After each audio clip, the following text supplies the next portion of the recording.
Hi, this is Tim of the 1916 Company. Welcome and thanks for logging on. If you love this watch, email us, Team Mosso at the1916company.com. It's in the description below. Your purchase and pricing email question line for buying this or any of our watches. Email us for pricing, tmosso at the1916company.com.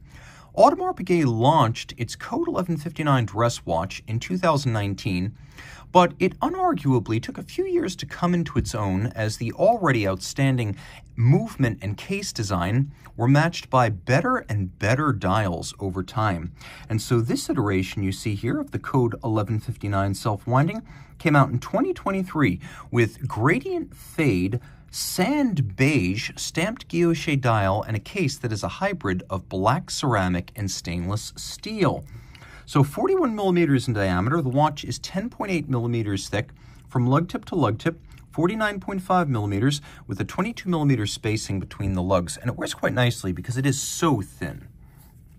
On my wrist, which is 16 centimeters in circumference, you can see it's a good fit. I could see this wearing well on a wrist as small as 14 centimeters circumference because it is so thin and light. And you'll note that despite the rather sheer case profile, it's so thin and flat that it will slide underneath the cuff. Taking a look over the top, you can see the lugs are out to but not beyond the edge of my wrist. And in any case, that angle always exaggerates the width of the watch. Let's take a look down the barrel. Now you have a more representative view of just how much clearance I've got on each side. That's why I say a 14 centimeter wrist could wear this. The strap is a rubberized leather, which means it's going to be a little bit more durable than a conventional leather strap, though it's not quite water resistant in full. As you can see on the bottom, we do have elements of natural hide inside this strap, a textile pattern on the top, and then that rubberized inlay on the bottom, meaning this is a quite resilient, lovely olive green strap, and a brand new one. As you can see, no crimping and no gouging here, brand new, along with a beautiful buckle to match. The buckle is specific to the watch. It includes the little hexagonal screw to remind you of the legacy of the Royal Oak and its influence on all Audemars Piguet models. You can see the combination of polish and satination here with Media Blast on the bottom. It is a thoughtfully detailed buckle, again, specific to the watch. You'll encounter those hexagonal screws again on the lugs. The strap is held to the case using screws and bars, which I love to see because though more expensive, it is more secure than spring bars. I once had a $3 million FP Journe tourbillon in my hand, and I was holding it by the straps. Spring bars again. One side pulled right out, popped right out. Fortunately, the other one bit and stayed put, but my goodness, was that a heart-stopping moment. That's why I prefer screws and bars. You don't have to worry about someone making a mistake when they hand you your watch.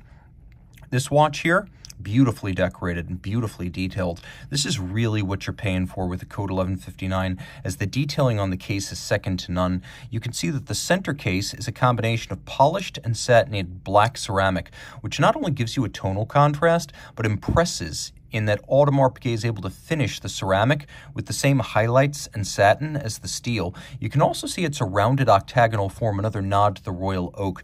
The lugs are open, graceful, gossamer, evacuated, and airy. They're like the flying buttresses of a Gothic cathedral. And you can see how they've been internally beveled, and that on both sides, which I deeply appreciate. You can also appreciate the fact that the bezel isn't perfectly flat. You can see how it actually dips at 6 o'clock and 12 o'clock. And then we have this wonderful sort of dihedral effect to the crystal, which is not perfectly flat. And so it's designed to create spectacular refraction patterns when viewed off-axis, and it certainly does that. Again, God is in the details here. And Audemars Piguet has gone with a very spare and minimalist bezel. You can see it's only a polished silver halo surrounding the dial, and when viewed head-on, the bezel is almost invisible. We also have a black ceramic shoulder for the crown, and you can see a couple of different finishes, satin and polish, on the crown structure itself. Now there's a flange outboard that has two facets, a top and then a conical inward profile. Against this you can read the seconds and fractions of seconds. It also helps to add depth to the dial, and this is one of the things that was right about the Code 1159 dials from the beginning. They were always beautifully detailed with great depth, but what they lacked initially was tonal contrast. Fixed and then some right here with this sand beige fume fade, and you could see just how thoroughly detailed it is right down to the center.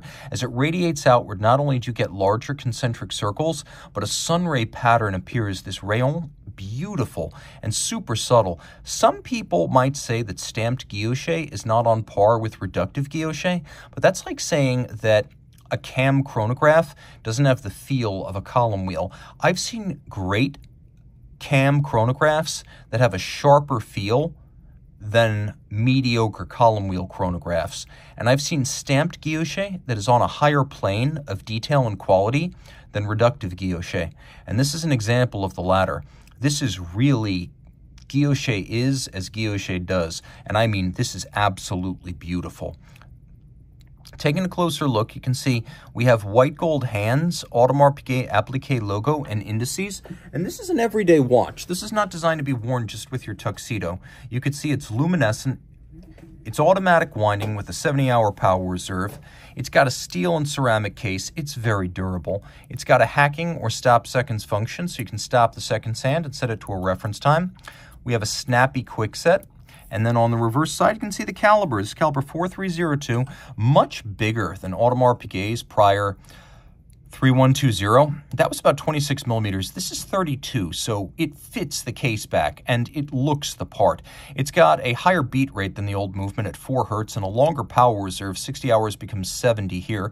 It is a stop second and a quick set. Pivots on 32 jewels, again, 32 millimeters in diameter. It's a combination of hand finishing and machine finishing, and I'll go over the best hand finished element in a moment, but you can see it has a full dual anchored balance bridge with a Gyromax style free sprung balance for toughness against shock, and that's very important because this movement is one you're going to want to wear every day. If the watch is up to it, the movement should be up to it. Now, taking a quick look at the rotor is really where Audemars Piguet gilds the lily. You can see not only has it been internally skeletonized, but inside it has so many of these sharp interior angles where beveling in gold meet in sharp creases. There are a lot of Geneva hallmark movements that don't have one such angle, and Audemars Piguet gives you quite a few here. So you have black polishing, satination, and beveling on this rotor with solarization on the center of the ball bearing, ceramic hybrid ball bearing for greater winding efficiency and reduced maintenance. Now, we do have a machined bevel on the bridges, but the rotor is so spectacular, I can forgive that. The stripes are handsome, the screw heads are black polished, and then if you look at the base plate, you can see there's a nice tight and even perlage down there, so a really good looking movement and rotor to match. Reach out to Team Mosso at the 1916company.com for purchase and pricing details.